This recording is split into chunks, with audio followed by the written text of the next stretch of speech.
Before we pray this morning, let's reflect on something powerful. What if what you thought was the ending was actually God's beginning? Maybe you've come through a season that felt final. Doors closed, relationships ended, opportunities dried up, dreams buried. You may have looked at your life and whispered, "This must be it. It's over." But the God we serve is the God of resurrection. He specializes in new beginnings, wrapped in endings. He turns graves into gardens, ashes into beauty, mourning into dancing. Isaiah 43, verse 18 to 19 says, "Do not remember the former things, nor consider the things of old. Behold, I will do a new thing. Now it shall spring forth. Shall you not know it? I will even make a road in the wilderness and rivers in the desert." God never runs out of new beginnings. You might have thought the story ended, but heaven just turned the page. This morning, we're going to pray for renewed faith, fresh strength, and spiritual perspective, to see that what feels finished is only the setup for something greater. Let's begin. Heavenly Father, thank you for waking me up to another day filled with mercy, purpose, and grace. Even before I open my eyes fully, I want to open my heart to you. Thank you that you are not finished with me. Thank you that your plans are still unfolding, even when I can't see them clearly. You said in Philippians 1 verse 6, "Being confident of this very thing, that he who has begun a good work in you will complete it until the day of Jesus Christ." Lord, that means you are still working. Even when I feel forgotten, you are faithful. Even when I feel stuck, you are moving behind the scenes.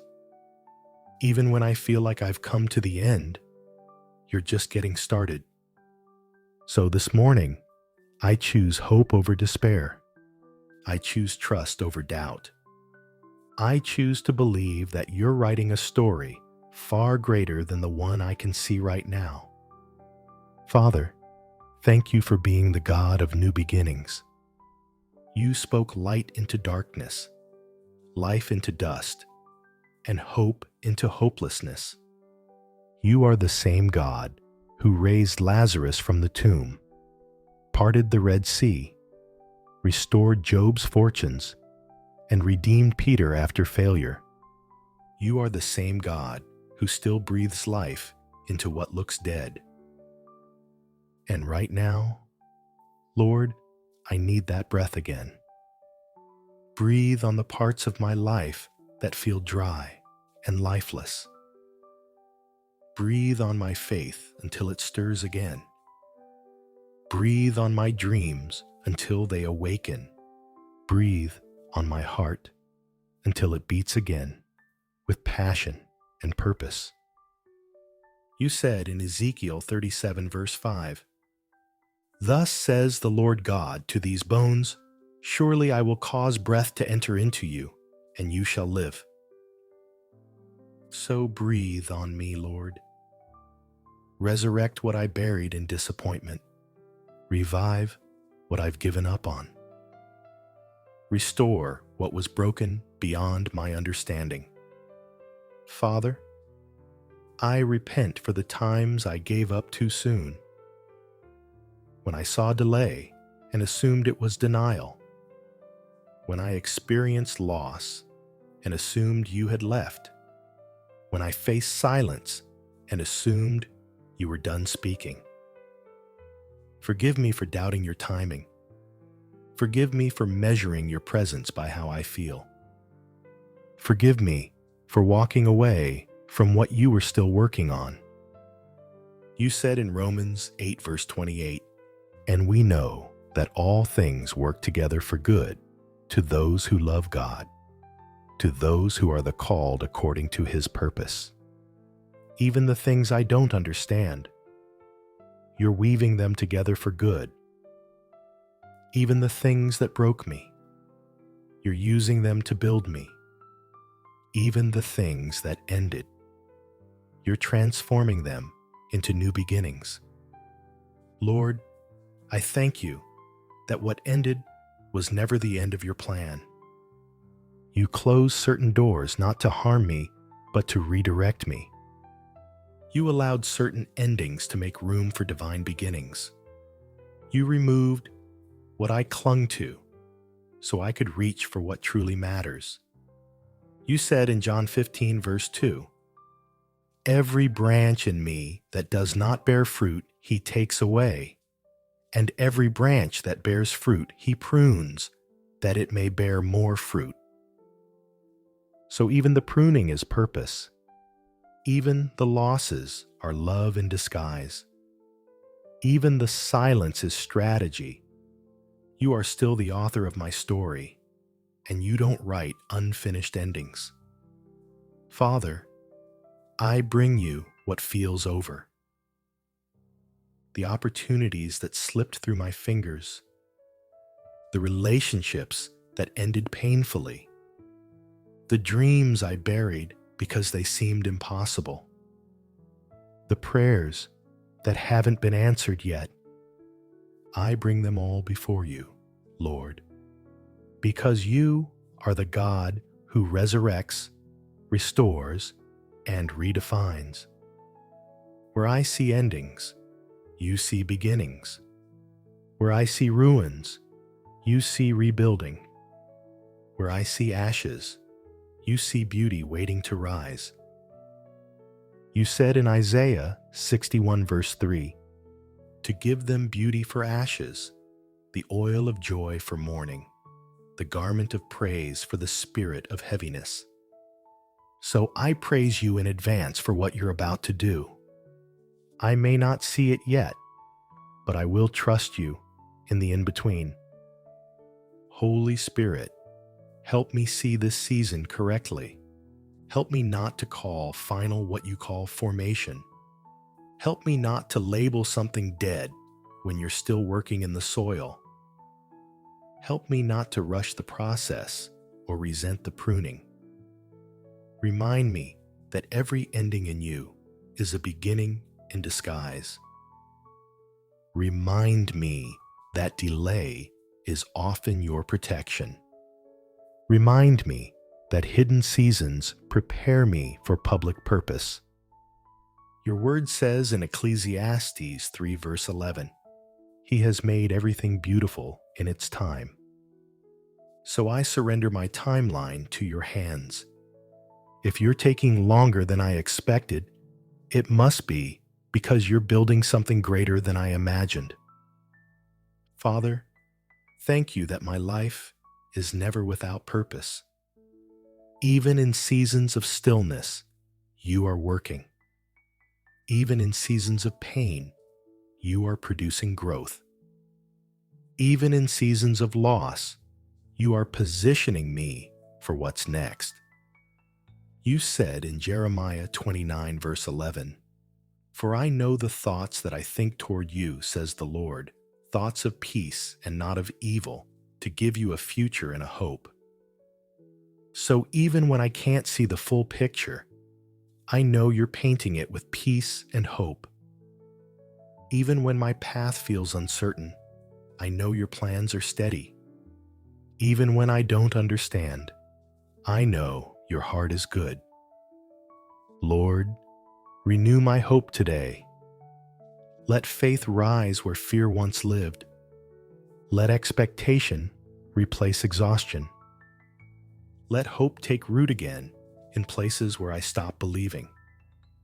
You said in Romans 15, verse 13, Now may the God of hope fill you with all joy and peace in believing, that you may abound in hope by the power of the Holy Spirit. So fill me again, God. Fill me with hope that refuses to quit. Fill me with faith that doesn't waver in waiting. Fill me with peace that surpasses understanding, because I believe you're not finished.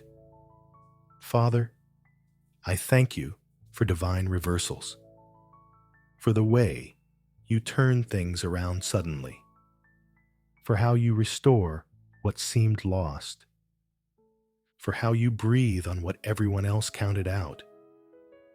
You said in Joel 2 verse 25, "So I will restore to you the years that the swarming locust has eaten."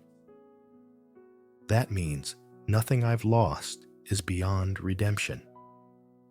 Every wasted season can still bear fruit. Every missed opportunity can still be multiplied by your grace. You are the God of second chances, and sometimes third, fourth, and fifth.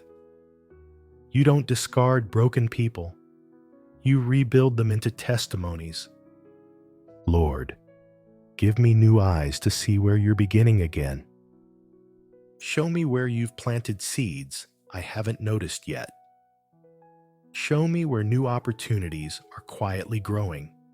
Show me how to partner with you instead of fighting against your timing.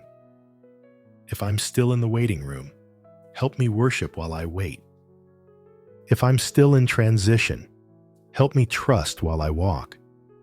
If I'm still in the unknown, help me rest in what I do know, that you're good, faithful, and near.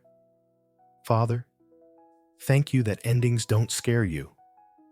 You're the one who rolled away the stone, the one who brings resurrection out of ruin, the one who speaks arise where the world said, it's over.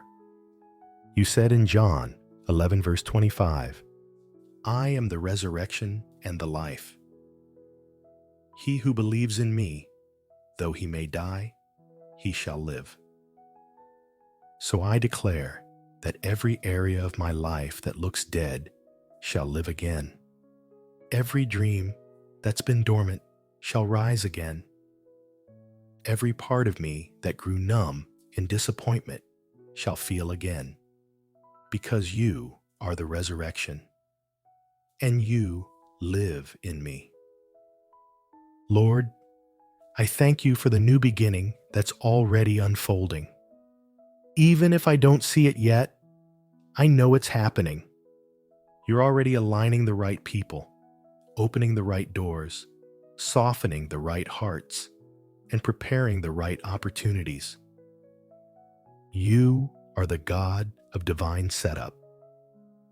And what looked like loss was just the setup for a comeback. You said in Genesis 50 verse 20, you meant evil against me, but God meant it for good, in order to bring it about as it is this day. So I thank you for turning what was meant to harm me into something that helps me grow. What the enemy meant for evil, you're transforming into purpose. Holy Spirit, breathe peace over my perspective. When I feel like giving up, whisper, it's not over. When I feel unseen, remind me that I'm still chosen. When I feel tired, refresh me with your presence. When I feel forgotten, remind me that you're still writing my story. You said in Psalm 27, verse 13 to 14, I would have lost heart unless I had believed that I would see the goodness of the Lord in the land of the living.